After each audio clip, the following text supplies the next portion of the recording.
ውድ የበይንተ ማርያም ሚዲያ ተከታታዮች በቅድሚያ በእግዚአብሔር ስም እንደምንሰነበታችሁ እንኳንስ ለአጋዕዝተ ዓለም ለቅድስት ሥላሴ ዓመታዊ የመታሰቢያ በዓል በሰላም በጤና በፍቅር አደረሰን አደረሳችሁ እያል በዛሬው ዕለት ያዘጋጀነው ዝግጅት ስለ አይሾው ስፒድ ይሆናል ማለት ነው። እንግዲህ በአሜሪካና በተለያዩ ሀገራት የሚታወቀው ቲክታከር ብሎም ዩቲዩበር የሆነው አይሾው ስፒድ ወደ ሀገራችን ወደ ኢትዮጵያ መጥቷል። በመምጣቱ እኛም ደስተኞች ነን። ለምን የሀገራችንን ባህል፣ ታሪክ፣ ትውፊትና እንደዚሁ ሃይማኖታዊ ስርዓት ያስተዋውቅልናል። ነገር ግን በመንበረ ጸባዖት ቅድስት ሥላሴ ካቴድራል ቤተክርስቲያን ያየነው ቤተክርስቲያናዊ ስርዓት ይሆናል። አንድ አላዋቂና ኢአማኒ የውጭ ዜጋም ይሁን የሀገር ውስጥ ለጉብኝትም ይሁን በሌላ አጋጣሚ በማያውቀው የሃይማኖት ተቋም ውስጥ ቢገኝ በቤተ ክርስቲያኒቱ ስርዓት በአግባቡ ማስተናገድ በዛ ቦታ የተቀመጠ አካል መብት ብቻ ሳይሆን ሃይማኖታዊ ግዴታው ነው። 4 ኪሎ በሚገኘው መንበረ ጸባዖት ቅድስት ሥላሴ ካቴድራል ግን ያየነው ነገር በጣም የቤተ ክርስቲያን ስርዓት ያልሆነ ስርዓታዊ አካሄድና እንቅስቃሴ ነው ማለት ነው።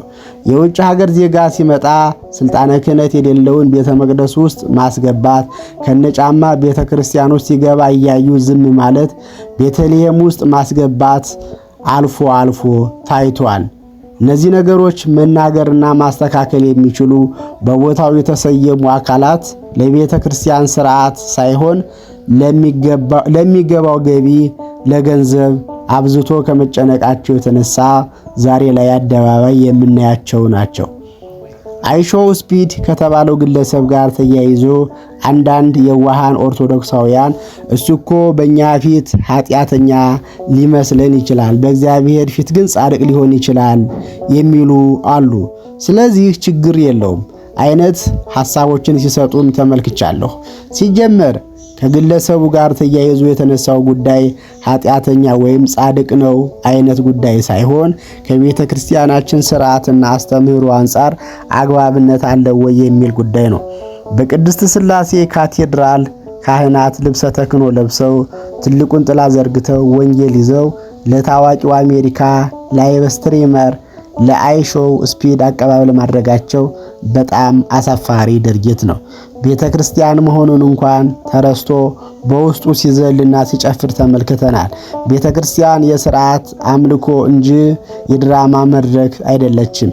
ይህንን ያደረጋችሁ አፍረንባችኋል።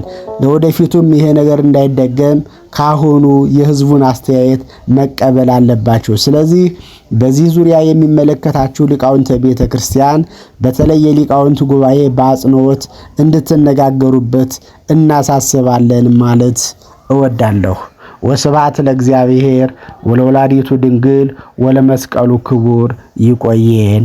አሜን።